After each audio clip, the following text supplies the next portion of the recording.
Amados amigos, les doy los buenos días. Soy Lucila María Hernández, aunque en este hermoso San Miguel de Allende me conocen como Doña Luz de la Plaza. Tengo 82 años vividos, y cada arruga en mi rostro es un relato único, algunos llenos de felicidad y otros de tristeza. Hoy les abriré mi corazón para compartir una historia que ha definido mi vida, un secreto que he guardado celosamente, incluso de mis propios hijos. Pero antes de comenzar, les pido un instante de su valioso tiempo. Si esta humilde anciana ha logrado conmoverlos de alguna manera, por favor, regálenme un amén en los comentarios, pues cada mensaje me da fuerzas para seguir adelante en esta etapa final que Dios ha dispuesto para mí. Además, me encantaría saber desde qué ciudades me están escuchando. Me maravilla pensar que este internet mágico puede llevar mi voz a lugares que jamás imaginé conocer. Y por favor, si les es posible, hagan clic en ese pequeño botón que mi nieta llama me gusta, dice que es muy importante. Ahora adentrémonos en la historia. Nací en 1943, en una modesta casa con suelo de tierra, ubicada a la orilla del río San Miguel. En aquel pequeño pueblo apenas visible en el mapa, todos se conocían y los rumores volaban como el viento, superando la velocidad del río, mientras que los secretos familiares se guardaban con la misma tenacidad que las raíces profundas de los mezquites. Mi madre, a quien todos conocían como Aparecida, era una mujer de belleza delicada, con piel pálida y una larga melena que le caía hasta la cintura. Se ganaba la vida cosiendo, siempre encorvada sobre su máquina Singer negra, que resonaba día y noche creando vestidos para jóvenes y camisas para hombres. Rara vez sonreía, y aún menos hablaba. Ahora comprendo que su silencio no era timidez, sino miedo. Mi padre, Antenor, trabajaba en la única serrería del pueblo. Era un hombre corpulento, de manos grandes y fuertes, respetado en público y temido en el hogar. Poseía, según decían, un genio fuerte, pero hoy puedo nombrarlo con su verdadero nombre. Era un hombre cruel, de aquellos que mostraban amabilidad en la calle y desataban la violencia en casa, al cerrar la puerta. Y luego recordaba a mi abuelo Joaquín, el padre de mi madre. Ah, mi abuelo, ese hombre. Al cerrar los ojos aún podía sentir el inconfundible aroma a tabaco, que impregnaba la lana de sus chaquetas y abrigos, un olor fuerte y cálido. Revivía sus ojos, de un azul claro e intenso, como el cielo despejado de un julio caluroso. En mi memoria resonaba su risa profunda, una melodía grave y alegre que parecía música. Vivía con nosotros desde la muerte de mi abuela, instalado en el cuartito del fondo, con vistas al patio soleado. Era albañil jubilado, pero sus manos, gruesas y curtidas por el trabajo, nunca se quedaban quietas, creaban. Tallaba banquitos de madera, cosía muñecas de trapo con retazos de tela, y construía pequeños juguetes que inundaban mi infancia de colores vibrantes, colores que mi padre, pragmático y ordenado, intentaba en vano borrar. Él, mi abuelo, era quien realmente me criaba, quien se encargaba de mí. A pesar de vivir todos bajo el mismo techo, era él quien me esperaba ansiosamente al regresar de la escuela, quien pacientemente me enseñaba las letras cuando el profesor, impaciente, me tachaba de lenta, y quien besaba mis rodillas raspadas después de mis juegos, asegurándome que el dolor de los niños se marchitaba tan rápido como el rocío bajo el sol de la mañana. Lucilita, mi tía, solía decirme con una sonrisa, hay gente que nace con sol en el pecho y gente que nace con tormenta. A pesar de que tu padre tuvo una infancia difícil, similar a una tormenta, no es su pasado lo que define tu felicidad, por eso, no permitas que sus dificultades empañen tu alegría.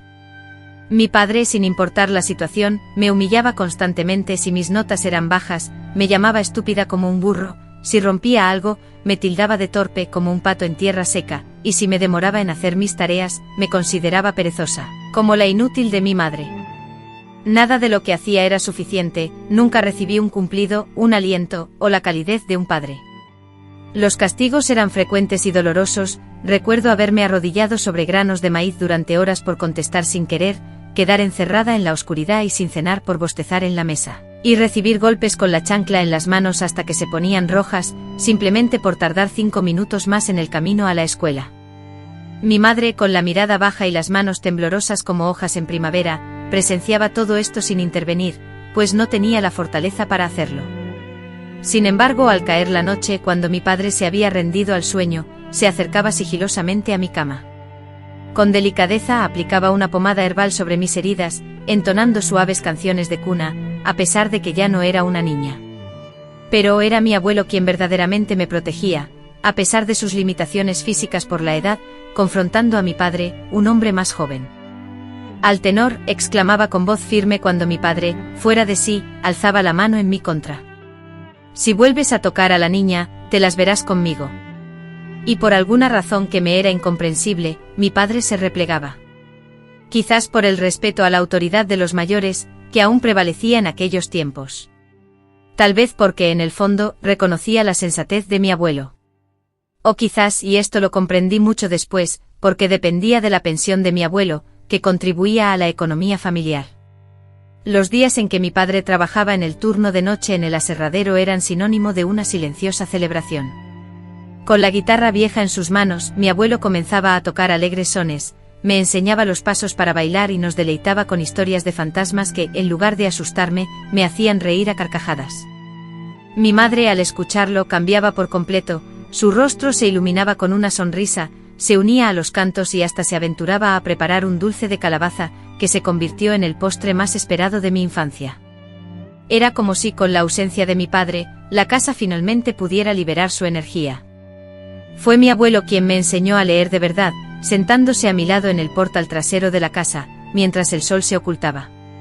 Con la ayuda del dueño de la cantina, conseguía periódicos viejos, anuncios y cualquier texto escrito, y me hacía leer en voz alta. Lee despacio, pero lee bien, me decía. Porque una palabra mal leída es como una medicina mal tomada, no surte efecto. Además, fue mi abuelo quien alimentó mi sueño de construir casas hermosas algún día.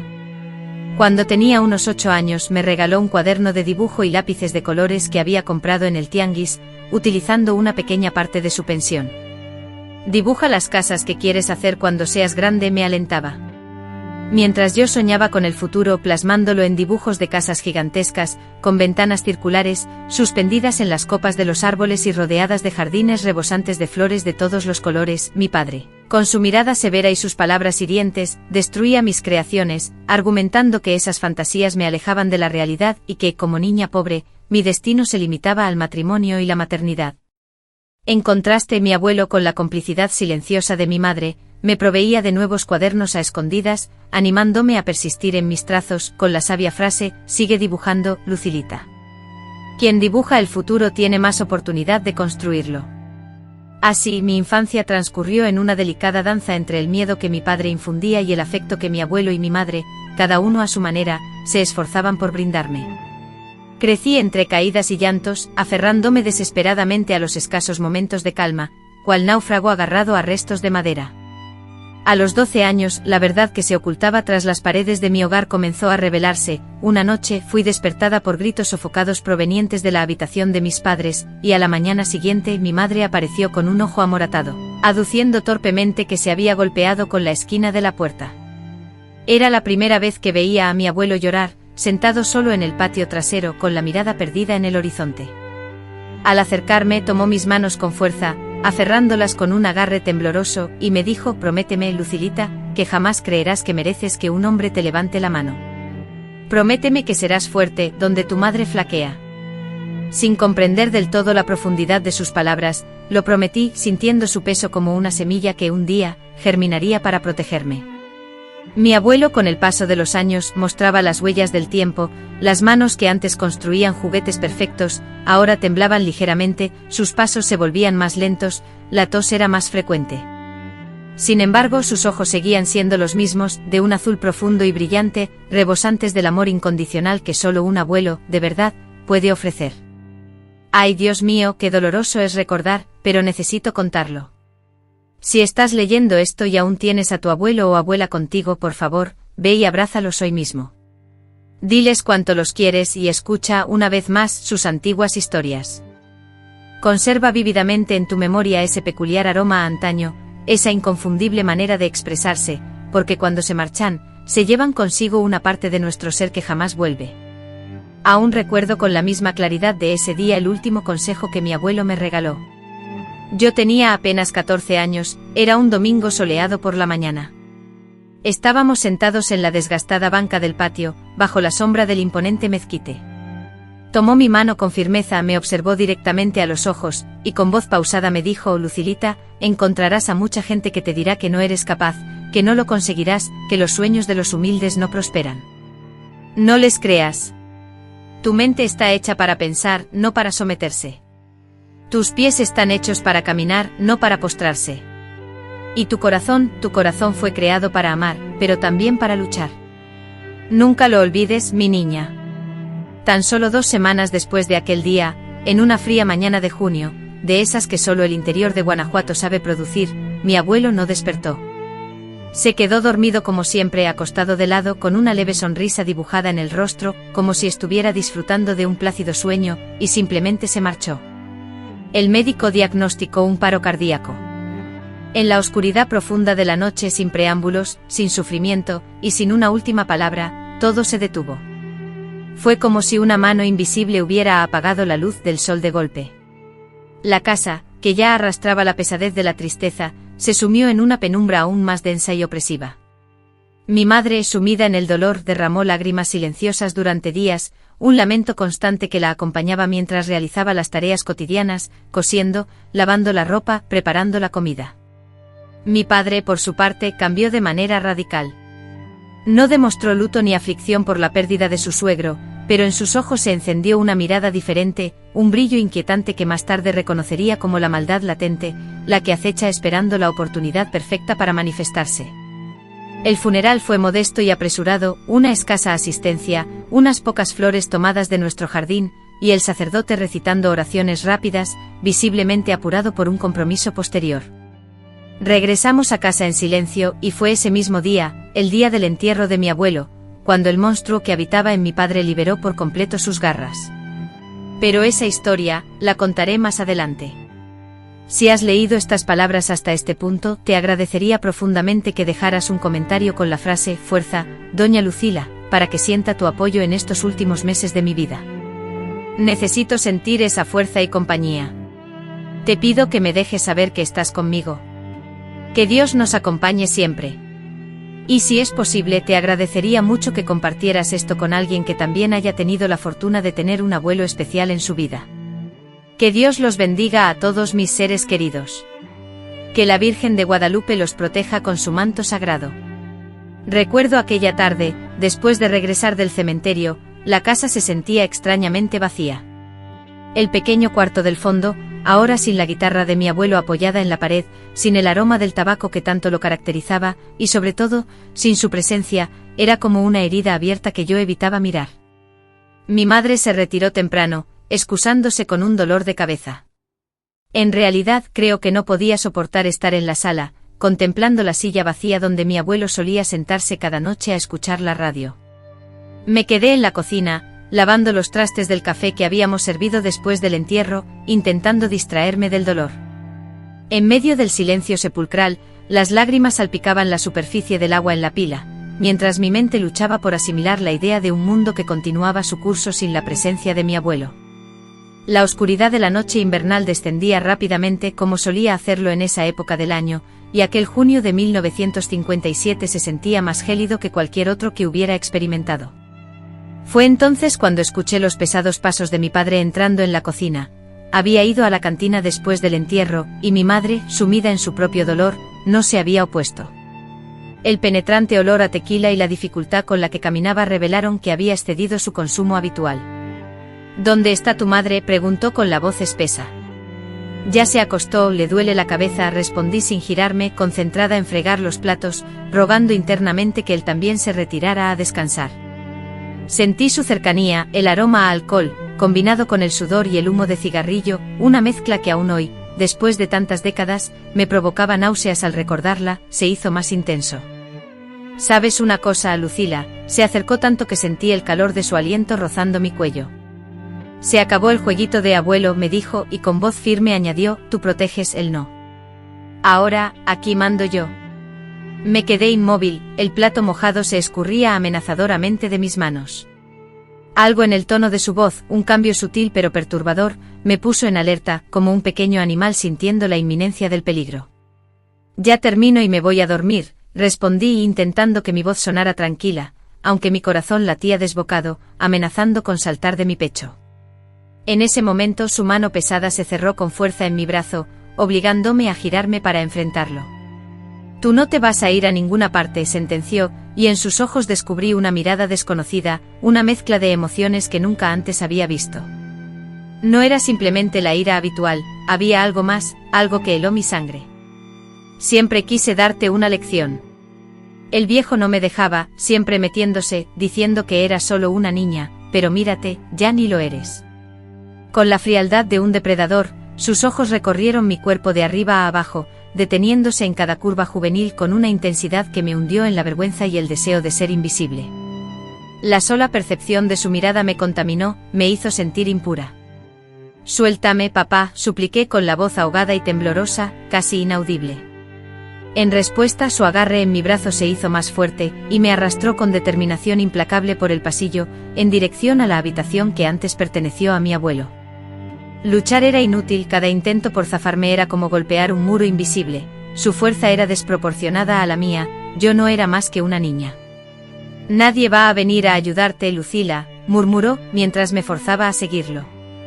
El eco de sus palabras resonó en el silencio, acentuado por el vacío que dejó tras de sí la partida de mi abuelo. Tu madre es una inútil. Ahora solo estamos tú y yo. Lo que sucedió en esa habitación, en el mismo espacio donde mi abuelo había expirado, lo he mantenido encerrado en el más profundo secreto. No lo he contado a nadie, ni lo haré. Hay heridas que una mujer debe llevar consigo sola. Hay sufrimientos que las palabras son incapaces de describir. Aquella noche, bajo un cielo cubierto donde la luna se ocultaba tras las nubes, como rehuyendo ser testigo, mi padre demolió los últimos vestigios de mi infancia. Me arrebató algo que jamás debió tocar, profanó recuerdos que deberían haber sido intocables. El cuarto de mi abuelo, otrora refugio de cariño y protección, se transformó en el escenario de mi peor pesadilla. Recuerdo mirar a través de la ventana, buscando desesperadamente una estrella, cualquier señal de consuelo, una prueba de que Dios o mi abuelo, desde algún lugar, velaban por mí. Sin embargo, el cielo estaba ensombrecido, ni siquiera las estrellas osaron iluminar aquella escena. Al finalizar, mi padre salió sin mediar palabra, dejándome acurrucada en un rincón, vulnerable como un animal herido. Escuché sus pasos pesados resonando por el pasillo, el abrirse y cerrarse de la puerta de su cuarto y el de mi madre. Luego el silencio absoluto. Permanecí allí sin saber si fueron minutos u horas, absorta en mi sufrimiento. El tiempo se había estancado, cada segundo parecía una eternidad. El dolor punzante en mi cuerpo se fusionaba con una angustia aún más profunda, una herida invisible en lo más hondo de mi ser, una herida que, aun en mi juventud, en esa inocencia que se resistía a desaparecer del todo, sentía que nunca sanaría por completo. Finalmente hallé la fuerza para ponerme de pie. Caminé trabajosamente hasta el pequeño baño al final de la casa, donde me enjuagué con agua gélida, restregando mi piel hasta enrojecer en un vano intento de purgarme de la pesadilla vivida. Lloré en silencio, mordiéndome el labio para ahogar los sollozos, el sabor metálico de la sangre mezclándose con la sal de mis lágrimas. No pude regresar a mi habitación, que se encontraba junto a la de mis padres. En lugar de ir a la cama, me acurruqué en el sofá de la sala, envuelta en una cobija vieja y sintiendo escalofríos, sin poder determinar si eran causados por el frío de la noche o por el miedo que me atenazaba. Temblaba mientras recitaba con fervor todas las oraciones que mi abuelo me había enseñado de niña, suplicando fervientemente que todo aquello hubiera sido solo una pesadilla horriblemente vívida, una que se desvanecería con la llegada del sol. Anhelaba que el amanecer disipara la oscuridad de esa noche, pero cuando la luz fría del invierno comenzó a filtrarse por las rendijas de la ventana, la realidad persistía, pesada y opresiva como una losa de plomo sobre mis frágiles hombros infantiles. No había sido un sueño, había sucedido, y una voz interna, oscura y amenazante, me susurraba que volvería a ocurrir, a menos que yo tomara alguna medida. Mi madre, como era costumbre, fue la primera en despertar. Al verme encogida y temblorosa en el sofá, se detuvo en seco, frunciendo el ceño con preocupación y preguntándome con voz suave: Lucila, ¿por qué estás durmiendo aquí? ¿Te sentiste mal durante la noche? La miré fijamente, sumergiéndome en lo más profundo de mi ser, buscando desesperadamente el valor necesario para confesar, para denunciar, para pedir ayuda. Con voz temblorosa y las palabras atoradas en la garganta comencé: mamá, anoche, papá. Las palabras se resistían, se atascaban en mi garganta, impidiéndome expresarme. ¿Cómo articular lo incomprensible, cómo plasmar en palabras sencillas algo tan horrendo? Sin embargo, no necesité terminar la frase. En el rostro de mi madre vi un fugaz atisbo de entendimiento, seguido por una expresión que jamás olvidaré, una amalgama de horror, vergüenza y reconocimiento, como si supiera exactamente de qué estaba hablando, no por intuición, sino por haberlo experimentado también. En el cuarto del abuelo, finalmente con lágrimas fluyendo libremente por mis mejillas, logré decir: ahora me lastima, mamá, me lastima de una manera. Mi madre dejó caer el cesto de ropa que sostenía. Por un instante, un único e invaluable instante, vi en sus ojos algo que rara vez presenciaba: rabia. Una rabia profunda, visceral, la clase de rabia que solo una madre siente cuando sus hijos son amenazados.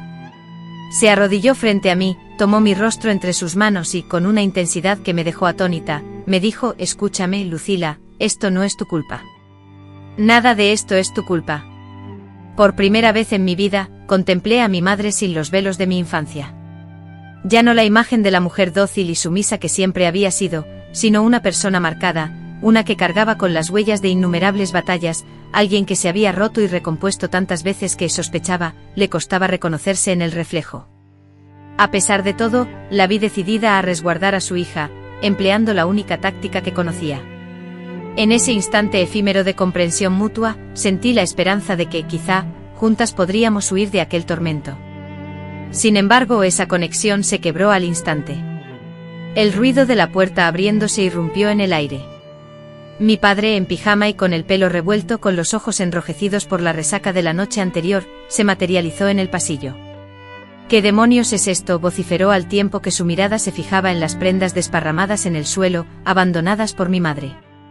Ella, en un acto reflejo, se puso en pie y la valentía que la había invadido momentos antes se desvaneció con la misma rapidez con la que había surgido. Observé cómo sus hombros se volvían a curvar, y su espalda se arqueaba bajo el peso invisible del miedo, un temor que lo hacía parecer más pequeño. Nada, Antenor, balbuceó con dificultad, mientras se agachaba torpemente para recoger la ropa que había dejado caer. Lucila no se sentía bien, y su rostro reflejaba un malestar evidente. Se desplomó en el sofá, buscando un poco de consuelo en el descanso. Ya estamos arreglando todo, dijo, intentando sonar convincente. Él, con una mirada penetrante, alternó su visión entre mi madre y yo, y en sus ojos leí una certeza alarmante.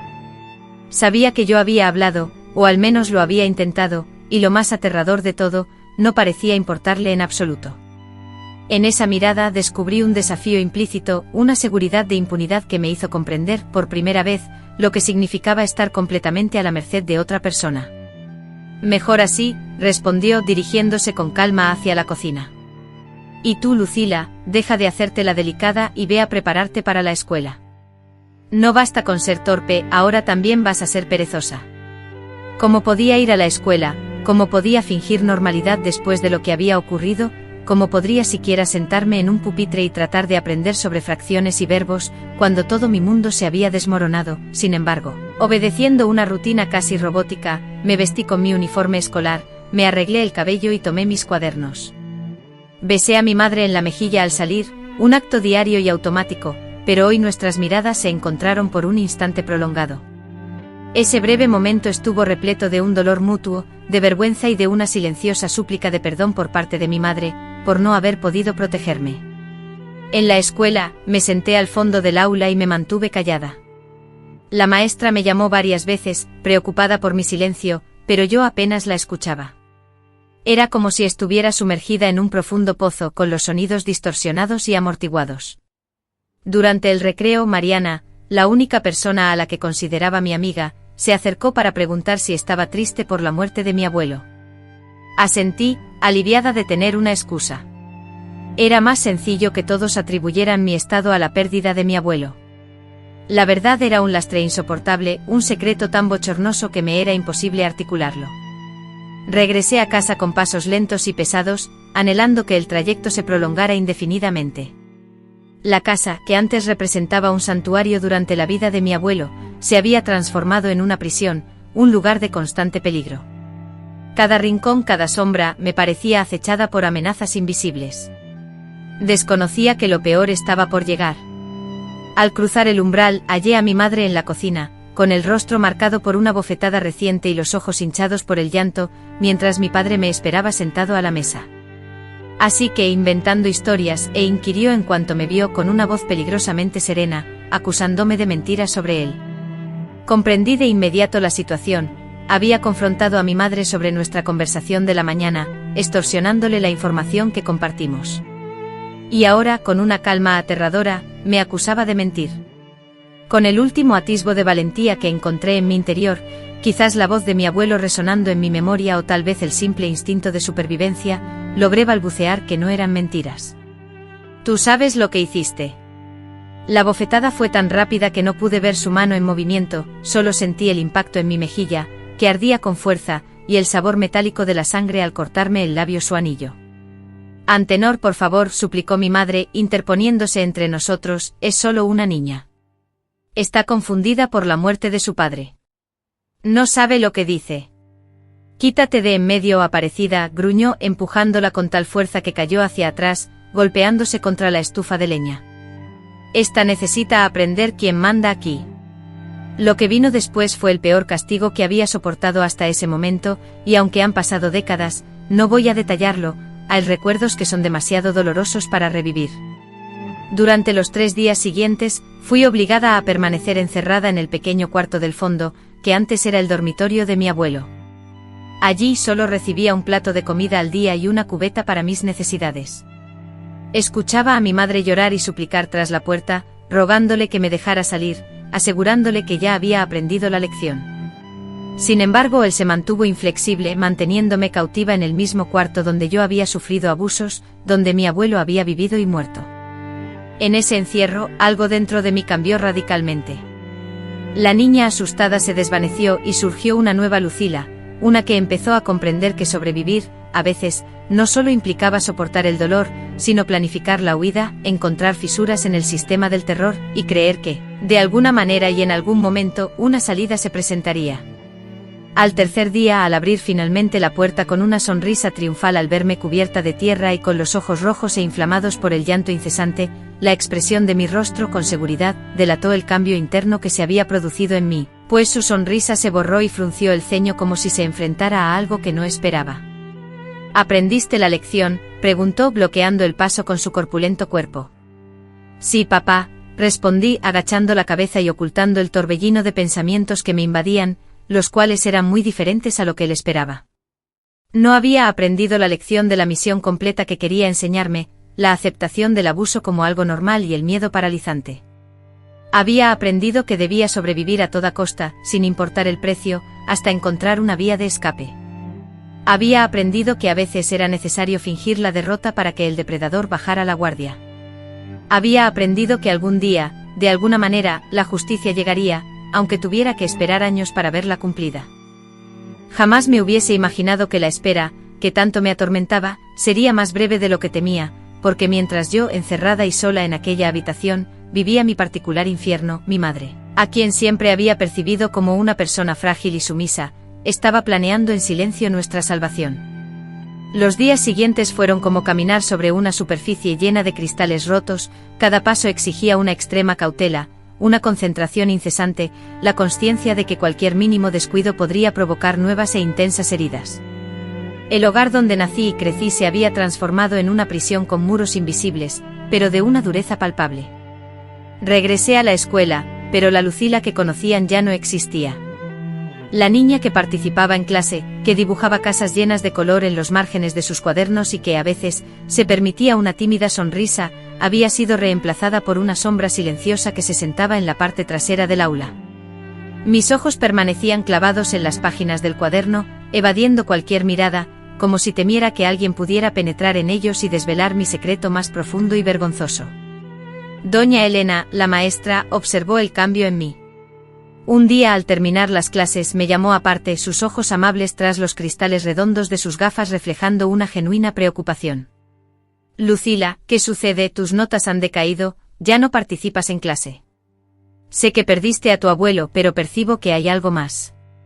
Por un instante sentí la fuerte necesidad de confesarle todo, de abrir las compuertas del dolor y permitir que alguien ajeno a aquella casa de pesadillas, conociera mi sufrimiento.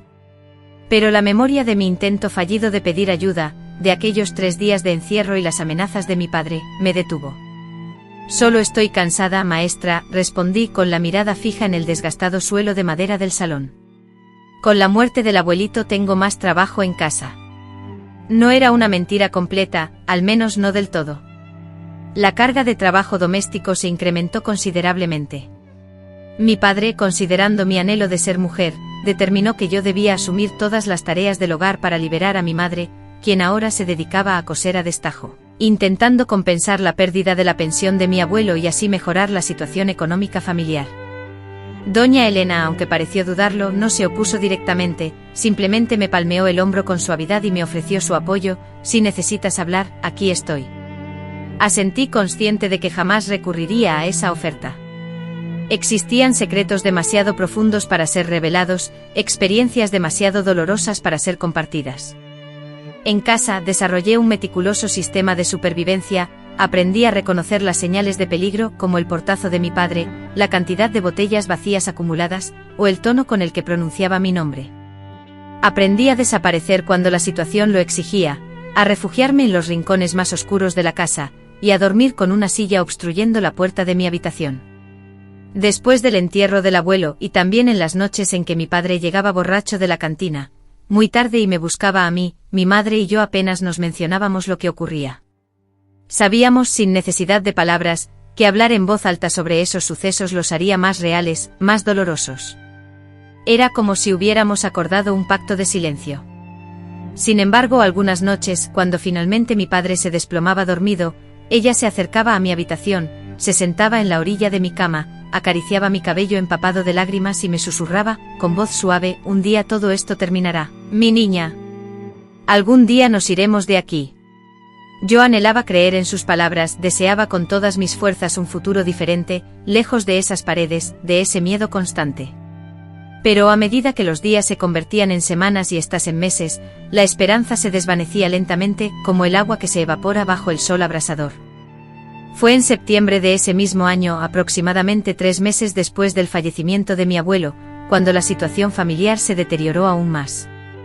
Un día, al regresar de la escuela, encontré a mi madre sumida en un mar de lágrimas en la cocina, con el rostro cubierto por las manos y los hombros temblorosos, ahogando sollozos silenciosos. Dejé mis cuadernos sobre la mesa, sintiendo como mi corazón se aceleraba a causa del miedo, un sentimiento ya familiar. ¿Qué te ocurre, mamá?, le pregunté preocupado. Ella levantó la mirada, revelando un ojo izquierdo hinchado, casi imposible de abrir, y una fina línea de sangre seca que marcaba la comisura de sus labios. Con la voz entrecortada comenzó a relatar: tu padre descubrió que he estado ahorrando dinero, poquito a poquito, cada mes de lo que gano con las costuras. Lo escondía en una lata de manteca vacía, detrás del armario. Mi corazón se desplomó. Comprendí de inmediato el significado de ese dinero. Era nuestra esperanza de escapar, nuestra tentativa de construir una salida a ese infierno. Me contó que él la había golpeado, le robó todo el dinero y se marchó a la cantina. Con la manga del vestido, una y otra vez, apartaba las lágrimas de su rostro. Si vuelves a esconder dinero, te arrepentirás, le advirtió con la voz tensa y amenazante. Una furia hirviente me inundó, una rabia tan poderosa que por un instante me faltó el aire. Ya había sentido esa ira hacia mi padre en otras ocasiones, una emoción arraigada en mí desde hacía años, como una mala hierba que crecía sin control en un jardín descuidado. Pero esta vez, al ver el rostro dolido de mi madre, las manos temblorosas que tanto luchaban y que a cambio recibían tan poco, la rabia se transformó en algo más oscuro, más peligroso, una sombra que se extendía por mi interior. Vámonos, mamá, exclamé sin pensarlo, tomando sus manos entre las mías, apretándolas con fuerza. No importa el dinero, podemos irnos hoy mismo, caminar hasta la ciudad, pedir ayuda, trabajar en lo que sea. Con tristeza, negó con la cabeza. ¿A dónde iríamos, hija? ¿Quién acogería a una mujer y a una niña sin nada, sin dinero, sin un trabajo? Y tu padre él tiene contactos por todas partes. Conocía gente en la policía, y si nos encontraban, nos regresarían, y las consecuencias serían mucho peores. La cruda verdad de sus palabras me impactó violentamente como una bofetada. Tenía razón. En el México de los años 1950, una mujer divorciada era considerada una deshonra, un fracaso rotundo. Las oportunidades se nos negarían, los chismosos nos acosarían con sus críticas, y la ley, casi siempre, se ponía del lado del marido, del padre, del hombre que ostentaba el poder en el hogar. Era como intentar escapar de una trampa que no solo apresaba el cuerpo, sino también el espíritu, la dignidad y el futuro. ¿Nos quedaremos aquí para siempre?, pregunté con la voz quebrada por la desesperación. ¿Vamos a permitir que siga haciéndonos esto? No terminé la frase, no era necesario. Ambas sabíamos a dónde conducía ese camino. No, respondió mi madre, y una determinación inusual resonó en su voz. No para siempre. Estoy pensando en algo diferente, en un plan. Pero llevará tiempo y deberemos ser extremadamente cautelosas. Él no debe sospechar nada. Ese día, no me dijo nada más. Quizás mi madre temía que si yo revelaba lo que sabía, pudiera delatarla accidentalmente, exponiendo algún secreto. O tal vez deseaba resguardarme, protegiéndome de la carga que implicaría conocer la verdad. Sin importar cuál fuera su razón, respeté su mutismo, sintiendo por primera vez en mucho tiempo la tenue posibilidad de un futuro mejor, una esperanza a la que aferrarnos. En las semanas siguientes observé sutiles transformaciones en su conducta, comenzó a salir con más frecuencia para entregar encargos de costura, a veces prolongando sus salidas más de lo habitual. Aumentó su asistencia a la iglesia, no solo los domingos, sino también a las novenas que se celebraban entre semana. Lo más llamativo, sin embargo, fue su cambio de actitud hacia mi padre. Se esmeraba en preparar sus comidas favoritas, elogiaba su desempeño laboral en el aserradero y mostraba una sumisión y amabilidad extremas, incluso cuando él regresaba a casa ebrio y agresivo. Confieso que al principio, este cambio en la actitud de mi madre me hizo sentir completamente traicionada. ¿Cómo era posible que ella tratara con amabilidad a ese hombre, mi padre, que nos infligía tanto dolor? ¿Cómo podía sonreírle, atenderlo con esmero, cuando sabía perfectamente lo que él me hacía sufrir en esas noches oscuras? Cuando el alcohol le soltaba las riendas morales y lo convertía en un monstruo, una noche la angustia me superó, y no pude evitar confrontarla mientras ambas lavábamos los trastes juntas, con mi padre ya postrado en la cama, sumido en otro de sus letárgicos estupores alcohólicos. ¿Por qué estás siendo tan buena con él, mamá?, le susurré con el dolor evidente y palpable en mi voz. Tras todo lo que él nos hacía, mi madre, con una mirada furtiva a los lados, como asegurándose de nuestra soledad, se acercó a mí y habló tan bajo que tuve que inclinarme para oírla. A veces, hija, necesitamos hacer que el lobo crea que somos borreguitas, para que baje la guardia. Nunca olvides eso. Aquella frase, pronunciada con una intensidad reprimida que contrastaba con su usual tranquilidad, persistió en mi mente durante días. ¿Qué estaba tramando exactamente mi madre? ¿Qué clase de plan requería una actuación tan dramática? Octubre trajo consigo lluvias torrenciales que convirtieron las calles de tierra de nuestra colonia en intransitables barrizales. El techo de nuestra casa, envejecido y descuidado, empezó a gotear en múltiples lugares, formando charcos sobre el piso de cemento liso de la sala. Mi padre se lamentaba continuamente, prometiendo repararlo el próximo fin de semana, pero el dinero destinado a comprar tejas nuevas invariablemente acababa en botellas de tequila en la cantina de don Pepe. La escuela se volvió complicada. Aun cuando me esforzaba por concentrarme en las lecciones, mi mente regresaba constantemente a casa, obsesionada por el temor de lo que descubriría al volver a los enigmáticos planes de mi madre. Mis notas, que ya eran deficientes, sufrieron un deterioro aún mayor. Doña Elena, con una voz que denotaba preocupación y firmeza, me llamó por segunda vez. Lucila, si continúas con esta actitud, te aseguro que vas a perder el año escolar, me advirtió. Entiendo que la situación familiar es complicada, pero la escuela es tu única vía para construir un futuro mejor. Sus palabras resonaron en mí como un eco de las que mi abuelo, con su voz suave pero firme, me había repetido incontables veces: la educación es tu única oportunidad, Lucila. Recuerdo como si fuera ayer, verlo sentado en el portal, enseñándome a leer las noticias en los periódicos amarillentos. Esa noche, sentada al borde de mi cama, me prometí a mí misma que, a pesar de las dificultades, no abandonaría mis estudios. Era el legado más valioso que mi abuelo me había dado, el amor por aprender y la convicción de que los libros podían abrir puertas que ni la fuerza más poderosa podría clausurar. Con esa resolución renovada, empecé a estudiar en los momentos en que mi padre no estaba en casa. Durante cada minuto de su ausencia, me refugiaba en el estudio. Me sumergía en los libros intentando memorizar fórmulas matemáticas y practicaba con tenacidad la caligrafía, una tarea que siempre me había resultado un desafío. Aunque no era sencillo. Mi mente a menudo se distraía, los pensamientos se enredaban y el miedo, una presencia constante, minaba mi concentración.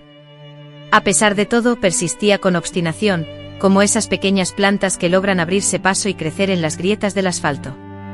Un viernes a mediados de noviembre, un día inusualmente cálido para la época, sentí que algo importante estaba a punto de ocurrir. Mi madre, desde la mañana, se mostraba particularmente nerviosa, observando el reloj de la cocina a intervalos muy cortos, y arreglando y volviendo a arreglar objetos por toda la casa. ¿Vas a salir, mamá?, le pregunté extrañado por su comportamiento. No, respondió secamente sin dejar de doblar y volver a doblar el mismo mantel. Pero papá, si es día de pago en la aserradería. Eso explicaba, en parte, su inquietud. Los días de pago siempre eran los peores. Mi padre, al recibir su salario, invariablemente se dirigía a la cantina y regresaba a casa visiblemente ebrio, con frecuencia volviéndose agresivo. El dinero que supuestamente debía cubrir las necesidades de la familia durante 2 semanas, se esfumaba a la mitad del periodo o incluso antes. Aquella tarde llegó aproximadamente a las 6, con el sobre del pago arrugado en el bolsillo de su camisa desgastada, y el olor a serrín, propio del trabajo en la maderera, impregnándole la ropa, el cabello y la piel. Extrañamente parecía de buen humor. Había cobrado un extra por horas extras y ya planeaba entusiasmado gastar una parte del dinero en un radio nuevo. El hombre se merece una recompensa por el trabajo duro, exclamó, contando los billetes sobre la mesa de la cocina. Voy a celebrar a la cantina de Don Pepe y mañana iremos a la ciudad a comprar ese radio. Mi madre, con una sonrisa forzada y asintiendo, le sirvió la cena que había preparado con especial dedicación, un pollo asado dorado, un lujo que raramente podíamos darnos por su precio, y hasta un arroz con leche de postre. Consciente de la ocasión, mi madre se había esmerado en su apariencia más de lo habitual, vistiéndose con su mejor vestido y aplicando un labial sutil en sus labios. Mi padre, notando la diferencia y aunque disimulaba su desconfianza, no pudo ocultar su satisfacción ante tal despliegue de cuidado.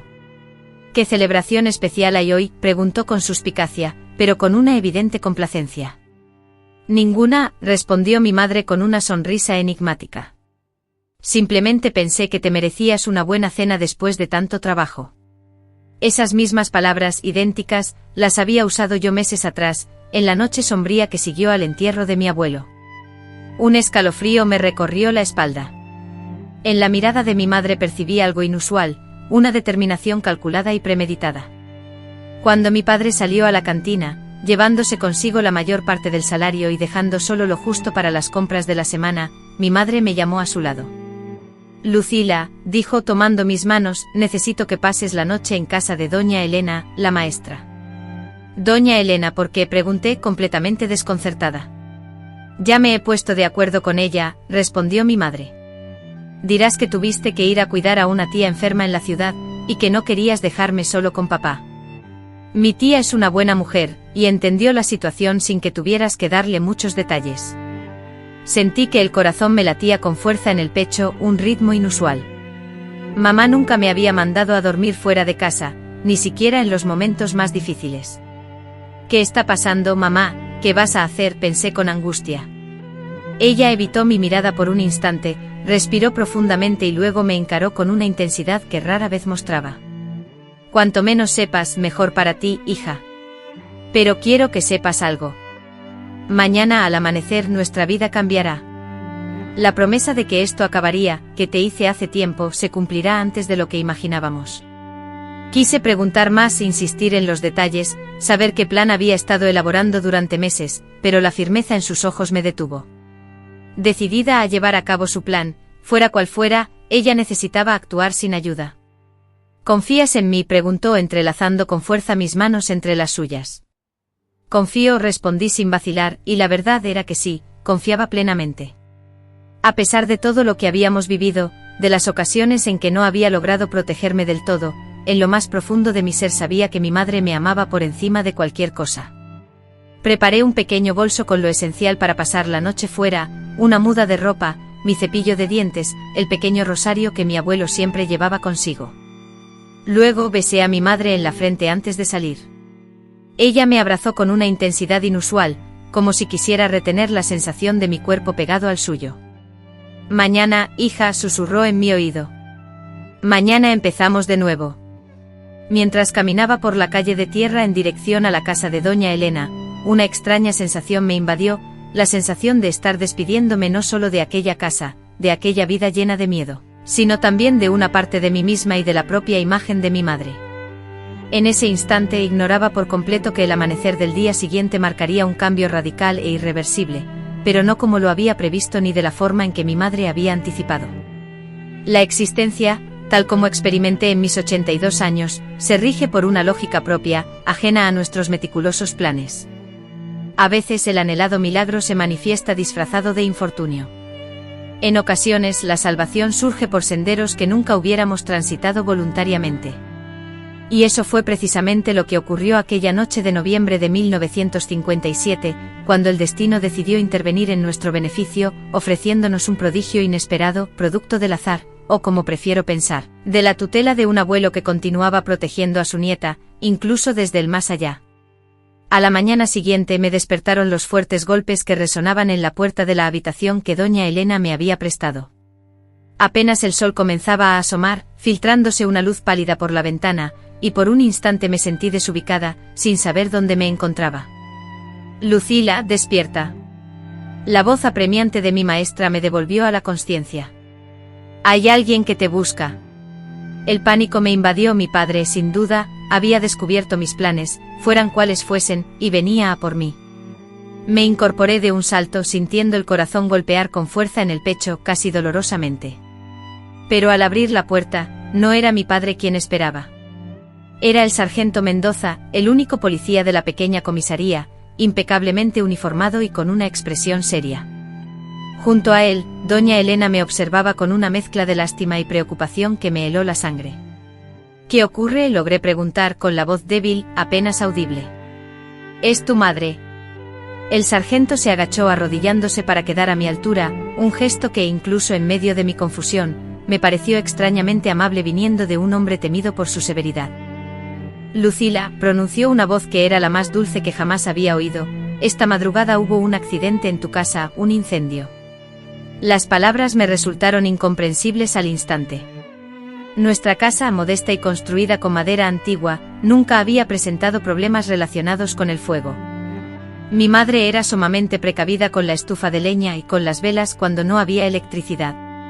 Mi mamá, logré articular, sintiendo como la garganta se me cerraba y apenas podía emitir sonido. ¿Dónde está mi mamá? Noté el intercambio de miradas entre el sargento y doña Elena, ese lenguaje silencioso que los adultos emplean al decidir cómo comunicar una noticia terrible a un niño. «Tu mamá está bien», respondió finalmente el sargento, y sentí que mis piernas se aflojaban por el alivio. «Está en el hospital municipal con algunas heridas leves, inhalación de humo, pero nada grave». «¿Y mi papá?», pregunté, aunque una parte de mí ya intuía la respuesta. Un nuevo silencio, esta vez más prolongado. «Tu papá no pudo salir a tiempo», declaró finalmente el sargento. Mientras los vecinos, alertados por las llamas, acudían a socorrer, el dormitorio, donde él solía dormir, se encontraba ya envuelto por un fuego voraz. «Lucila, lo siento». En aquel instante la gama de emociones que me embargó fue difícil de descifrar. No fue alegría, jamás me habría regocijado por la muerte de nadie, ni siquiera de aquel que me había infligido tanto dolor. Tampoco fue simplemente tristeza, sino una sensación más profunda, una mezcla compleja de conmoción, alivio, culpa por sentir ese alivio, y temor ante lo que el futuro depararía. «Quiero ver a mi mamá», balbuceé, siendo todo lo que pude articular. «Claro», respondió doña Elena, mientras rodeaba mis hombros con su brazo protector, «te llevaré de inmediato». El trayecto hasta el hospital municipal, a bordo de la camioneta del sargento Mendoza, fue como un sueño borroso. Conservo la imagen de los golpes del camino de tierra, el aroma del cigarrillo que impregnaba el asiento de cuero deteriorado, y las voces de los adultos que, sentados adelante, conversaban, pronunciando palabras inconexas que mi mente, confusa, intentaba comprender. La lámpara se había caído, y el hombre, demasiado ebrio, no reaccionó al olor del humo. Los vecinos relataron haber escuchado gritos, pero afortunadamente mi hija no estaba en casa. El hospital, un edificio bajo de ladrillo visto con un gran crucifijo en la entrada, olía a desinfectante y a algo más, un aroma que luego reconocí como el sufrimiento humano. En una pequeña habitación que compartía con otras 2 enfermas encontramos a mi madre. Al verme sus ojos se inundaron de lágrimas. Corrí a abrazarla, sintiendo las vendas en sus brazos, la mancha oscura de hollín alrededor de su nariz y el olor a humo que aún impregnaba su cabello. Mi hijita, susurró estrechándome contra su pecho con una fuerza sorprendente para alguien en su estado. Gracias a Dios, estás bien. Permanecimos así, abrazadas en silencio por un largo rato. En ese instante, abrumadas por tantas cosas por conversar y tantas preguntas sin respuesta, la simple certeza de estar vivas y reunidas parecía un milagro suficiente. Cuando finalmente nos despedimos, noté al sargento Mendoza, de pie en la puerta, con una mirada enigmática que parecía analizar nuestro encuentro. Doña Elena, sentada en una silla en un rincón discreto, se secaba las lágrimas con un pañuelo. Señora Aparecida, dijo el sargento acercándose a la cama, sé que aún se está recuperando, pero necesito hacerle algunas preguntas sobre el incendio. Mi madre asintió, su rostro reflejando una calma resignada. Según lo que hemos investigado hasta ahora, su esposo regresó de la cantina a medianoche visiblemente ebrio. ¿Confirma usted eso? Sí, respondió mi madre con la voz áspera por el humo inhalado. Había cobrado el pago de la acerradería y como todos los meses, fue a celebrar a la cantina. ¿Y usted estaba sola en casa? La niña ya estaba en casa de la maestra. Sí, le pedí a Lucila que no durmiera en casa esa noche porque dudó un instante al mirarme. Sabía que Antenor, después de recibir el pago, se volvía más problemático en las noches. El sargento asintió como si entendiera a la perfección mis motivos, sin necesidad de entrar en detalles sórdidos. ¿Y cómo empezó el fuego?, preguntó, según su recuerdo. Mi madre desvió la mirada, clavándola en la ventana que mostraba un fragmento de cielo azul. Antenor estaba tan ebrio que apenas se mantenía en pie. Comenzó a hablar lentamente como si reviviera cada instante en su memoria. Lo ayudé a acostarse, le quité los zapatos, había derramado una botella de tequila en el suelo de la habitación, todo estaba empapado. Encendí una lámpara de aceite porque se había ido la luz, como siempre ocurre cuando llueve torrencialmente. La puse en la mesita de noche y fui a la cocina a buscar un trapo para limpiar el suelo. Se interrumpió, respirando profundamente, como si las palabras que seguían fueran especialmente difíciles de pronunciar. Al regresar a la habitación, encontré la lámpara tirada sobre la cama. No estoy segura si la golpeó él al girarse bruscamente, o si fue una ráfaga de viento que entró por la ventana que había dejado abierta. Lo único que sé es que cuando vi el fuego, ya se extendía vorazmente por el colchón y las cortinas. Intenté apagarlo desesperadamente, lo juro. Le arrojé agua, golpeé las llamas con la alfombra, y llamé a gritos a Antenor para que me ayudara, pero él no reaccionaba. Su voz se quebró y por un instante creí que iba a romper a llorar. Sin embargo, al levantar la mirada de nuevo, sus ojos estaban secos, mostrando una determinación inquebrantable. Al darme cuenta de que no podía controlar el fuego, corrí a la calle, en busca de ayuda entre los vecinos. El señor Jerónimo valientemente intentó entrar para rescatar a Antenor, pero las llamas ya habían consumido toda la habitación. No había nada más que hacer. El sargento anotó cuidadosamente cada detalle en su pequeña libreta y, una vez que terminó, la cerró y la guardó en el bolsillo. Bueno, todo apunta a un trágico accidente, concluyó, especialmente considerando los antecedentes de su marido con la bebida. Estoy seguro de que el informe final del Cuerpo de Bomberos de San Luis Potosí, una vez concluida la investigación pericial, corroborará la versión oficial. Recuerdo sin poder explicarlo que algo en la actitud de aquel informe me impulsó a observar con mayor atención el rostro del sargento. En sus palabras percibí una tácita comprensión, una aceptación casi complaciente de la versión oficial. Solo muchos años después, cuando ya era adulta y el sargento Mendoza se había retirado, me confesó, en un encuentro casual en la misa dominical, que nunca creyó por completo la historia de la lámpara caída, que había notado indicios sospechosos de que el fuego pudo haber comenzado en múltiples lugares de la casa, y que le resultaba extraño que mi madre me hubiera enviado a dormir fuera de casa precisamente ese día. Pero, ¿sabes, Lucila?, me dijo entonces, décadas más tarde, en esa época no existía una ley general para garantizar a las mujeres una vida sin violencia, ni una fiscalía especializada en delitos contra las mujeres. En ese lugar, solo había hombres como mi padre, capaces de golpear a sus esposas e hijas, dilapidar todo el dinero familiar en alcohol y juegos, mientras que nadie se atrevía a intervenir. A veces la justicia debe buscar caminos alternativos cuando los senderos legales están obstruidos. Sin embargo, aquel día de 1957, en el hospital, yo era simplemente una niña pequeña y confundida, intentando comprender lo que realmente había ocurrido, qué había hecho o no mi madre, y qué nos depararía el futuro. Le proporcionaré la documentación necesaria, dijo el sargento antes de marcharse. Necesitará un certificado de defunción para tramitar la pensión en la serrería. Su marido estaba registrado, por lo que tiene derecho a ello. Pensión. Esa palabra hasta entonces había sido una posibilidad lejana, casi irreal. Dinero que llegaría mensualmente, que sería nuestro, que nadie gastaría en alcohol ni apuestas. Después de que el sargento y doña Elena se fueron, nos quedamos solas en la habitación. Las otras pacientes se encontraban ausentes, pues habían sido llamadas para realizarse exámenes médicos, brindándonos un inusual instante de soledad. Mamá, comencé a decir con dificultad, mi voz apenas audible, casi un susurro. ¿Qué ocurrió realmente anoche? Ella entrelazó nuestros dedos, apretando mi mano con fuerza, y sus ojos, fijos en los míos, reflejaban una intensidad que raras veces le había visto. Exactamente lo que le dije al sargento, respondió con la voz firme a pesar de la ronquera. Un accidente terrible, una tragedia que se podría haber evitado si tu padre no hubiera estado tan ebrio. Una lámpara que cayó en el lugar equivocado, en el momento equivocado. Había algo en su mirada, una súplica silenciosa, una petición muda para que aceptara esa versión, para que nunca preguntara, nunca dudara, nunca intentara descubrir una verdad distinta. ¿Y ahora, qué va a ser de nosotras?, inquirí, cambiando de tema, respetando su implícito ruego. Su expresión se suavizó y una pequeña sonrisa se dibujó en sus labios agrietados. Ahora, hija mía, vamos a vivir de verdad por primera vez. La casa se perdió, pero la reemplazaremos. Usaremos el dinero del seguro que tu padre contrató para la aserradero y la pensión. Será una casa humilde, pero será nuestra. Tú, Lucila, continuarás tus estudios, te graduarás y alcanzarás tus metas, tal como tu abuelo y tu madre siempre desearon. Yo seguiré cosiendo, pero ahora podré cobrar el precio justo por mi trabajo, no solo lo que tu padre me permitía. Podré ahorrar dinero sin temor y dormir sin pesadillas, sin el miedo constante. Podré despertar sin nuevos hematomas. Finalmente, después de tantos años, Lucila, podré respirar con libertad.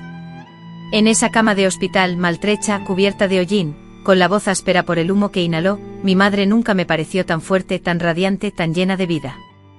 3 días después, le dieron el alta. Como nuestra casa fue consumida totalmente por las llamas, doña Elena nos ofreció su hogar de manera provisional. La noticia de la muerte repentina de tu padre se extendió rápidamente por el pueblo, y las reacciones fueron diversas y variadas. Ante la muerte del hombre, algunos mostraron un dolor sincero, mientras que otros apenas lograron disimular su alivio. Muchos simularon sorpresa ante un final que, en el fondo, todos anticipaban para alguien que había vivido de esa manera. La ceremonia fúnebre fue corta, con poca asistencia, unos pocos colegas de la serrería, el dueño del bar donde gastaba su sueldo, y un par de familiares lejanos, a quienes no habíamos visto en años. Mi madre, vestida de luto riguroso, permaneció en silencio absoluto durante la ceremonia, su rostro oculto tras un velo sutil que impedía discernir cualquier sentimiento que pudiera estar experimentando. Yo, por mi parte, no derramé ni una sola lágrima. En ese instante, observando el humilde ataúd siendo sepultado en la tierra del pequeño cementerio de la ciudad, no sentía ni odio ni afecto, solo una extraña sensación de vacío, como si una página se hubiera pasado definitivamente. Un capítulo oscuro concluía para siempre. Lo que ninguna de nosotras sospechaba en ese momento era que, mientras un capítulo llegaba a su fin, otro, más radiante y lleno de esperanza, estaba a punto de comenzar. Ese capítulo comenzó unos días después del funeral, cuando el abogado de la aserradero nos contactó para hablar de los asuntos legales. Fue en ese momento cuando descubrimos algo asombroso. Mi padre, a pesar de sus fallas, había mantenido vigente el seguro de vida que le ofrecía la empresa.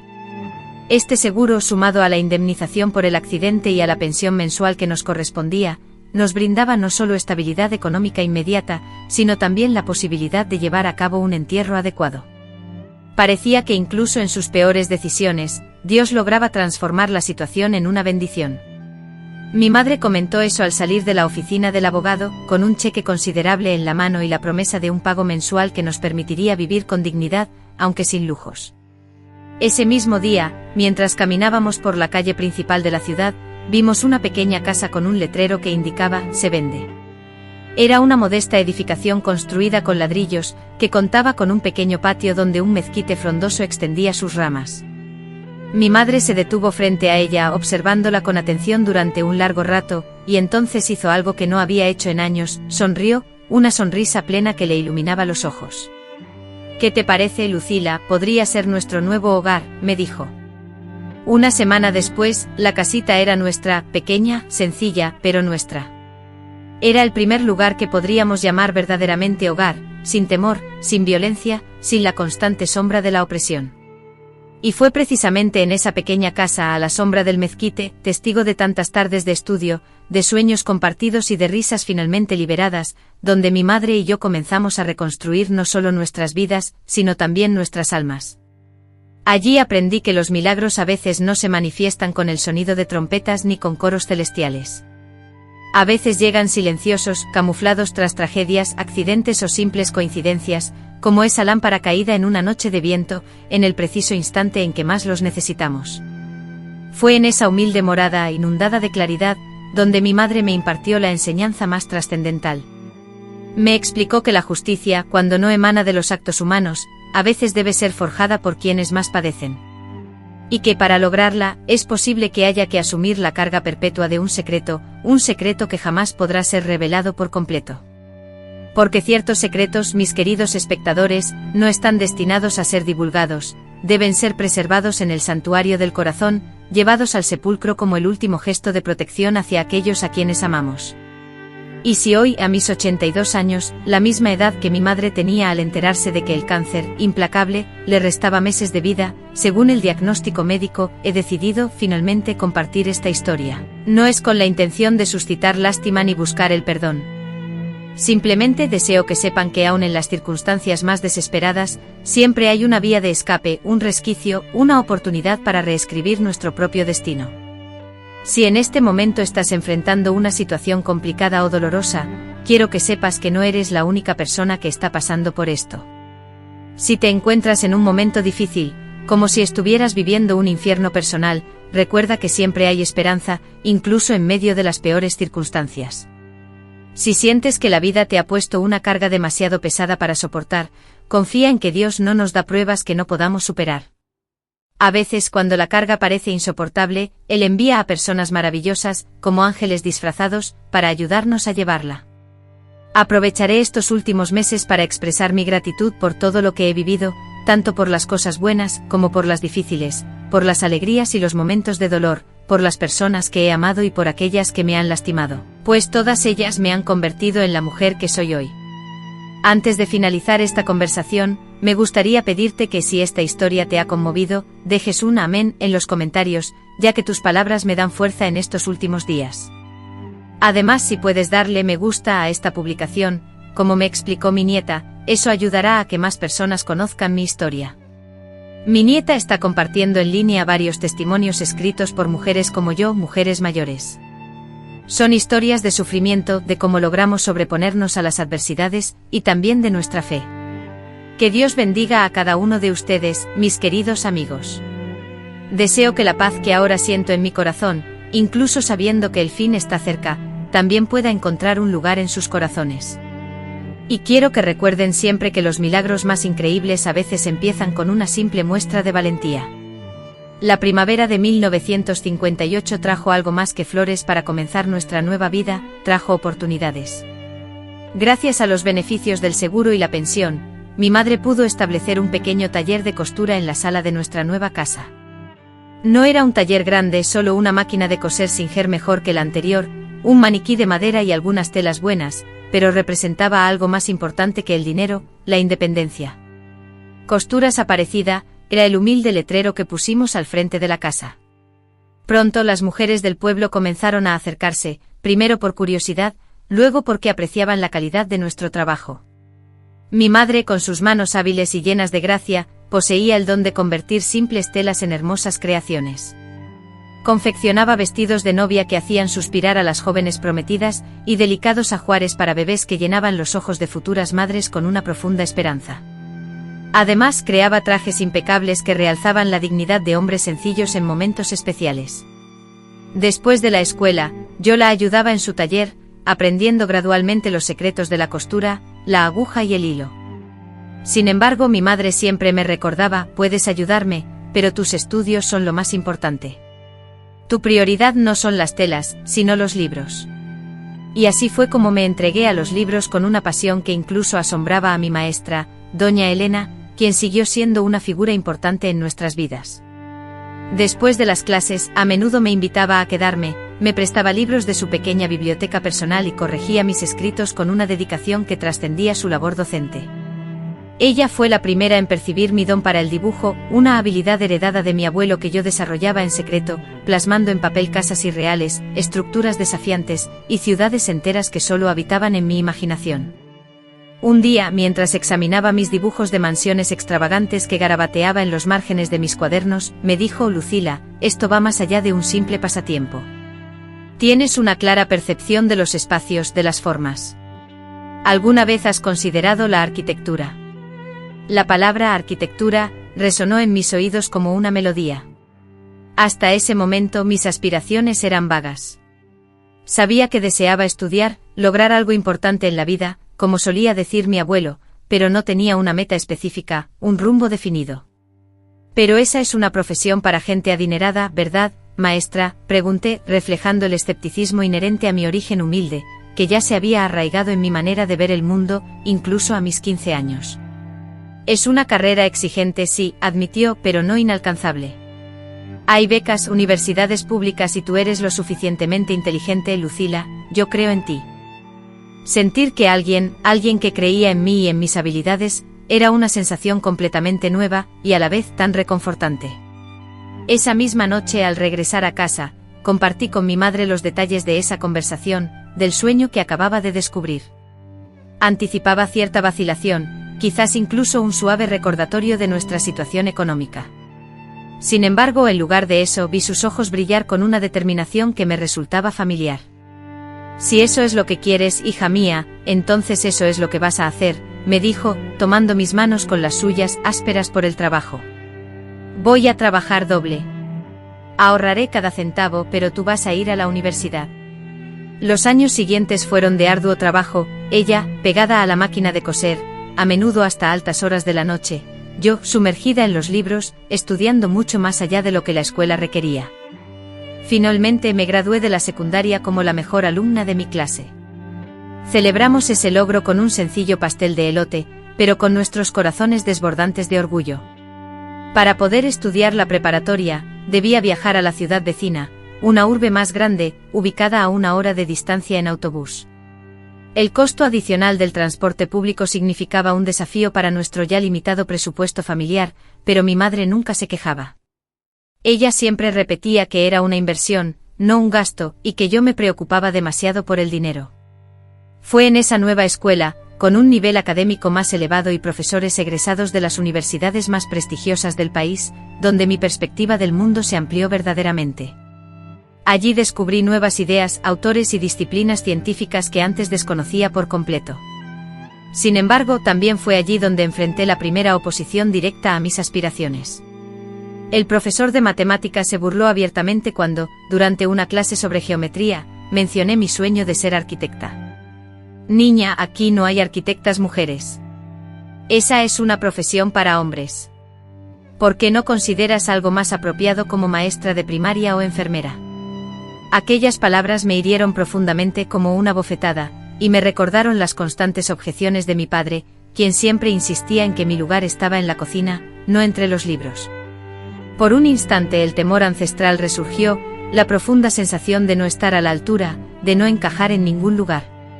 Sin embargo, la memoria de la promesa hecha a mi abuelo, años atrás bajo la sombra del mezquite, vino a mi mente, nunca permitiría que me dictaran mis límites. También recordé las palabras de mi madre, pronunciadas en medio de la oscuridad y el humo del incendio: vamos a vivir de verdad. Con una voz que sorprendía incluso a mí misma, Más firme de lo que jamás hubiera creído posible, respondí al profesor, con todo respeto, profesor, si no hay arquitectas mujeres aquí, entonces yo seré la primera. Un silencio sepulcral se apoderó del salón. Algunas risitas contenidas se escucharon, mientras que otros compañeros me observaban con asombro y recelo, pero en los ojos de algunas compañeras percibí algo distinto, un destello de admiración, quizás incluso de esperanza. El profesor, para mi sorpresa, no se enfadó. Después de la clase me llamó aparte y me dijo con seriedad: si de verdad deseas esto, tendrás que ser mejor que cualquiera de los hombres en este salón. 2 veces mejor. Es injusto, pero es la realidad. A pesar de lo que podría esperarse, aquella conversación, en lugar de desalentarme, avivó una pasión aún mayor dentro de mí. Con una disciplina casi frenética, me sumergí en el estudio de las matemáticas y la física. Los fines de semana me refugiaba en la biblioteca municipal, donde pasaba horas leyendo ávidamente libros sobre la historia de la arquitectura, explorando las maravillas de las grandes construcciones del mundo y aprendiendo los fundamentos de la ingeniería. Fue también en ese periodo cuando la religión cobró una importancia significativa en mi vida. Nuestra ciudad, pequeña y profundamente católica, me había visto asistir a misa los domingos con mi madre desde niño, más por costumbre que por una creencia verdadera. Sin embargo, después de todo lo que habíamos experimentado, y tras el milagro que nos había liberado, sentí la necesidad de buscar una conexión más profunda con la fe. Cerca de nuestra casa existía una pequeña capilla donde un padre anciano, el padre Antonio, celebraba misas los martes y jueves por la tarde. Atraída por la calma y la oportunidad de orar sin las interrupciones de una iglesia llena, comencé a asistir a las misas en aquellos servicios menos populares. Un día, tras una misa, el padre Antonio, un hombre sencillo con las manos ásperas y curtidas por el trabajo, similares a las de mi abuelo, y unos ojos castaños descoloridos por el tiempo, pero llenos de una sabiduría nacida de una vida difícil anterior a su llamado sacerdotal, me llamó para hablar. ¿Qué buscas con tanta avidez, niña?, me preguntó en nuestra primera conversación. Con sinceridad le respondí: entendimiento, padre. Quiero comprender por qué Dios permite tanto sufrimiento y después proporciona la liberación de maneras tan inesperadas. Él sonrió como si reconociera en mis palabras imprecisas una idea muy concreta. Dios no causa el sufrimiento, hija, afirmó. Él, con gran dificultad, transforma lo positivo a partir de las consecuencias negativas y los errores que nosotros, los seres humanos, generamos mediante nuestras decisiones, nuestra libertad de elegir entre el bien y el mal. Aquellas palabras resonaron profundamente en mi interior. Durante las semanas y meses siguientes, regresé varias veces para conversar con el padre. Nunca revelé directamente los abusos sufridos a manos de mi padre, ni el misterioso incendio, ni los secretos que mi madre y yo guardábamos. Sin embargo, de alguna manera, entre las líneas de nuestras charlas sobre la fe, el perdón y la justicia divina, sentí que él entendía. Fue él quien me regaló mi primera Biblia, una pequeña edición de tapa negra que aún conservo, con las páginas amarillentas por el paso del tiempo y llenas de mis anotaciones de juventud. También fue él quien me enseñó a orar no solo con palabras aprendidas, sino con el corazón. La verdadera fe, según me explicaron, no radica en esperar que Dios cumpla nuestros deseos, sino en la confianza plena de que, sin importar las circunstancias, Él nos acompañará, guiándonos, brindándonos apoyo y transformando incluso las situaciones más adversas en oportunidades de crecimiento personal. Esta comprensión más profunda de la espiritualidad me permitió sanar las heridas del pasado, perdonar a quienes me lastimaron, no porque sus actos fueran justificables, sino porque el perdón era indispensable para mi propia liberación, para poder avanzar sin la carga del rencor. En 1961, con 18 años de edad, me presenté al examen de admisión de la Facultad de Arquitectura y Urbanismo de la Universidad Nacional Autónoma de México, un sueño casi inalcanzable para una joven provinciana, hija de costurera, que carecía de contactos y de los recursos económicos para costear costosos cursos preparatorios. Ese día de examen, mi madre se levantó mucho antes de que el sol asomara, preparando un café fuerte, casi oscuro, con la intención de avivar mi cerebro privilegiado, según ella. Mientras hablaba, colocó sobre la mesa un festín modesto pero rebosante de cariño: pan de elote recién horneado, pan dulce con azúcar espolvoreada, frutas frescas y coloridas, un desayuno sencillo pero hecho con tanto amor que sentí un nudo en la garganta. Justo antes de irme, me extendió algo envuelto en un pañuelo de seda, la única posesión valiosa que tenía, un recuerdo de su juventud. ¿Qué es esto, mamá?, pregunté deshaciendo el paquete. Era una medalla de San José, el santo patrono de los trabajadores, de los hogares, de los padres, el santo a quien mi abuelo siempre se encomendaba en sus oraciones. Era de tu abuelo, explicó con los ojos brillantes conteniendo las lágrimas. Él decía que San José lo protegía en el trabajo, que le daba fuerzas en los momentos difíciles. Quiero que la lleves hoy contigo para que de alguna manera él esté presente en este día tan crucial. Metí la medalla fría y pesada, bajo la tela de mi blusa, sintiendo el contacto del metal contra mi piel como un juramento silencioso, un vínculo con aquel hombre que, desde que yo era una niña, había visto en mí capacidades que ni siquiera yo comprendía. El examen fue una prueba agotadora, un desafío que no solo evaluaba mis conocimientos, sino también mi capacidad de concentración y mi fortaleza mental. Al finalizar, la incertidumbre me invadió, sin saber si había logrado aprobar. Solo tenía la certeza de haber empleado todos mis recursos, de haber respondido cada pregunta con la firmeza de quien sabe que está frente a una oportunidad única e irrepetible. Las semanas siguientes se extendieron como una agonía. Mi madre, aunque intentaba mostrar calma, intensificó sus oraciones, encendiendo velas y observando con impaciencia el buzón cada vez que el cartero se acercaba. Finalmente la carta de la universidad llegó y mis manos temblaban tanto que me costaba abrir el sobre. Mi madre a mi lado compartía mi nerviosismo, pero se esforzaba por mantenerse serena, como siempre. Lo que tenga que ser, será, afirmó y apretó mi mano con firmeza. Si no es esta vez, lo intentaremos el año que viene. Pero aquella vez fue diferente. Las palabras aprobada y clasificada saltaron del papel, resonando como un grito victorioso. No solo había aprobado, sino que había obtenido una de las calificaciones más altas, asegurando un lugar en el turno diurno, el más codiciado. Mi madre lanzó un grito que debió escucharse en toda la vecindad. Me abrazó con tal fuerza que casi caemos al suelo. Luego comenzamos a bailar por la sala, riendo y llorando simultáneamente, asustando al gato que dormía plácidamente en el sofá. Tu abuelo está viendo esto desde el cielo, murmuró entre lágrimas de felicidad, está orgulloso de la nieta que tiene. Esa noche hicimos algo que nunca habíamos hecho antes, salimos a cenar fuera, no a un restaurante sofisticado, ya que nuestra ciudad no los tenía, sino a la única fonda de la plaza central. Pedimos el plato más caro del menú, un bistec con patatas fritas que compartimos entre las dos, acompañado de una refrescante Coca-Cola helada. En aquellos tiempos el lujo era inusual. Mi madre, quien había sido la arquitecta del futuro de la familia, alzó su vaso de refresco con los ojos brillantes de orgullo. Por la mejor madre del mundo, respondí, luchando contra el nudo en mi garganta, recordando todo lo que ella había hecho, lo imposible, para que yo llegara a ese punto. Pero el desafío más grande aún estaba por venir. La Facultad de Arquitectura estaba en Ciudad de México, a casi 200 kilómetros de nuestra pequeña ciudad. Mudarme a la capital significaría un gasto económico que no podíamos cubrir y una separación que nunca antes habíamos vivido. ¿Cómo vamos a hacer, mamá?, pregunté esa misma noche, con la emoción inicial ya diluida por las preocupaciones. Vamos a encontrar la manera, respondió con la calma serena que siempre me asombraba. Siempre la encontramos, ¿verdad? Y la encontramos en los meses siguientes. Mi madre redobló sus esfuerzos en el taller, aceptando encargos adicionales, cosiendo hasta muy entrada la noche.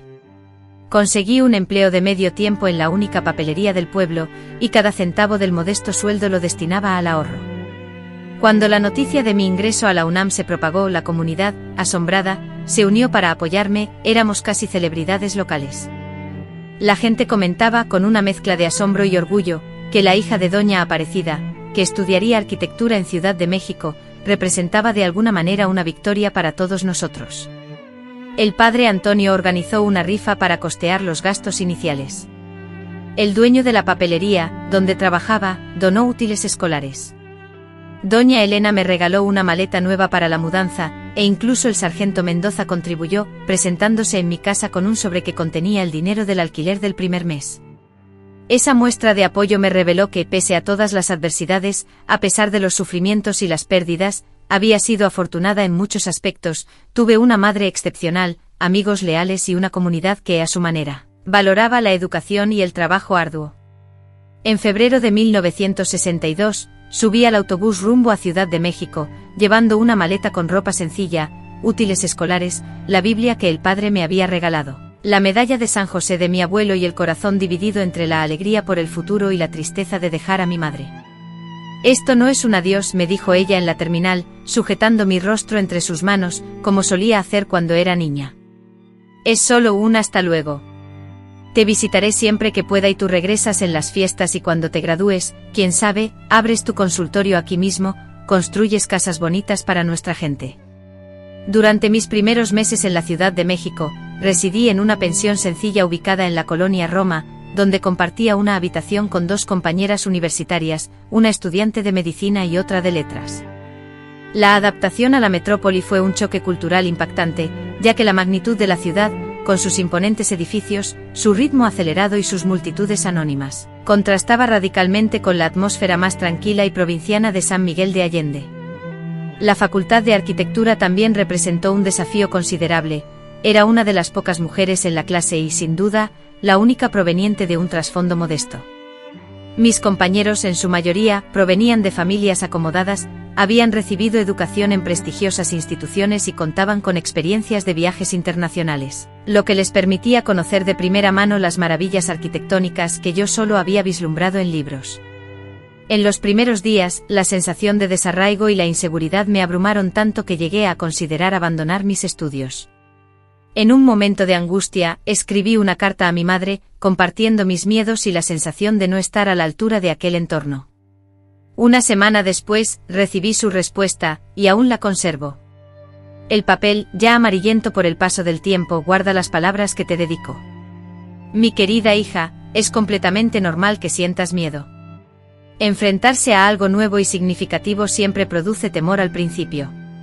Recuerdo cuando aprendiste a caminar, te caías, rompías en llanto, pero te levantabas una y otra vez, intentándolo hasta que un día, corrías por el jardín sin siquiera recordar las caídas que te precedieron.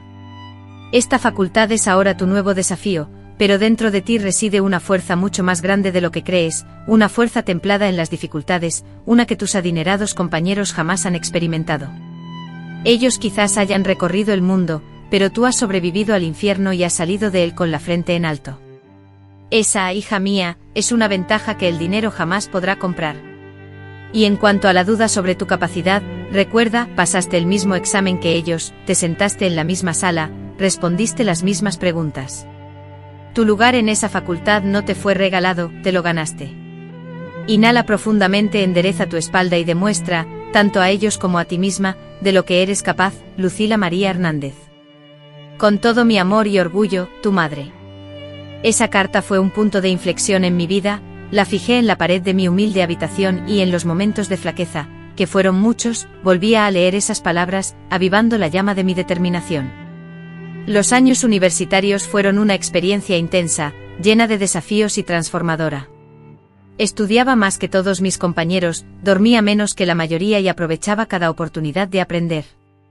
Los fines de semana, mientras ellos se divertían, yo me quedaba en la biblioteca sumergida en libros, no solo de arquitectura, sino también de arte, historia y filosofía, construyendo el conocimiento que no había podido adquirir antes. En mi tercer año logré obtener una beca de iniciación científica, lo que supuso un pequeño respiro financiero. En mi primer año de estudios universitarios empecé a trabajar como aprendiz en un modesto estudio de arquitectura, donde adquirí conocimientos prácticos y recibía un modesto salario que me permitió alquilar un pequeño, pero propio, cuarto en la ciudad. Cada 3 meses mi madre me visitaba, trayendo consigo un delicioso pastel de elote casero, prendas de vestir que ella misma confeccionaba con esmero para mí, y sobre todo, el inagotable afecto maternal que siempre ha sido mi mayor fuente de fortaleza.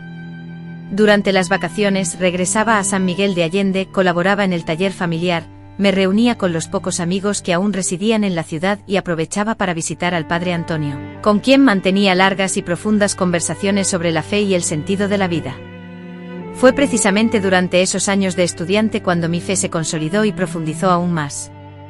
En la Ciudad de México comencé a asistir a un grupo de jóvenes católicos en la parroquia cercana a mi pensión.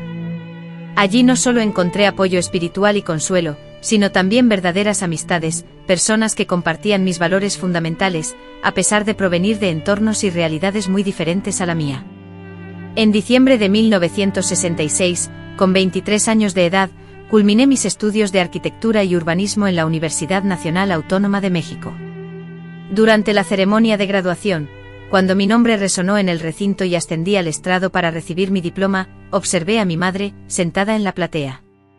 Lucía radiante, vestida con un elegante traje azul marino, confeccionado por ella misma para la ocasión, con los ojos ligeramente humedecidos y las manos aplaudiendo con una efusividad que parecía llenar el vacío dejado por la ausencia de mi abuelo, del padre que nunca reconoció mi valía y de todos aquellos que dudaron de la posibilidad de este logro. Al descender del escenario con mi diploma en las manos, me dirigí directamente hacia ella, ignorando los protocolos y a mis compañeros y profesores. Me arrodillé ante ella, no para pedir una bendición, sino en un gesto de reverencia, y deposité el diploma en sus manos, susurrando con la voz entrecortada por la emoción: «Es tuyo también». Cada noche, con la luz mortecina sobre el volante de la máquina de coser, cada renuncia a tus propios sueños, cada decisión en la que priorizaste mi futuro por encima de tu descanso y bienestar, todo está escrito en este diploma. Con manos temblorosas lo tomaste, observándolo como si fuera una joya inapreciable, y luego, apenas audible, me lo devolviste murmurando: «No, hija, es tuyo por derecho y por tu esfuerzo». Yo solo hice lo que cualquier madre que ama haría. Pero ambas sabíamos que esa afirmación era insuficiente. Habías hecho mucho más que cualquier madre, sacrificando absolutamente todo, arriesgando cada posesión y anhelo, para darme la oportunidad que a ti te fue negada. Después de la ceremonia de graduación, las propuestas de trabajo en despachos prestigiosos de la Ciudad de México llovieron sobre mí, prometiéndome una carrera exitosa, pero mi corazón, mi verdadera pertenencia, se encontraba en el interior, en ese pequeño pueblo donde inicié mi camino, donde descansaban los restos de mi abuelo, y donde mi madre me esperaba. Después de años, regresé a San Miguel de Allende con la determinación de establecer mi propio estudio de arquitectura. Era el primero de la ciudad, y un hito aún mayor, el primero dirigido por una mujer en toda la región. Al principio los clientes eran escasos y mostraban cierta reticencia. Susurraban entre ellos cuestionando mi capacidad: «Una mujer arquitecta, ¿realmente sabe de construcción?». Sin embargo, el talento superó el prejuicio. Mis primeros diseños, casas sencillas pero prácticas y estéticamente agradables, captaron la atención. Los encargos se multiplicaron rápidamente y mi reputación creció. En pocos años mis clientes provenían no solo de San Miguel de Allende, sino de toda la región. Mi madre, ya superados los 50 años, continuaba con su pasión por la cocina, pero ahora por puro placer, ya no por necesidad. Juntos adquirimos una casa más amplia, que incluía un cuarto especial para su taller y otro para mi estudio. En el patio plantamos un mezquite en memoria de aquel que simbolizó nuestro renacimiento después de la terrible tragedia. En el año 1970 conocí a Juan Pablo, un ingeniero civil proveniente de Monterrey, quien llegó a nuestra ciudad para supervisar la construcción de la nueva carretera.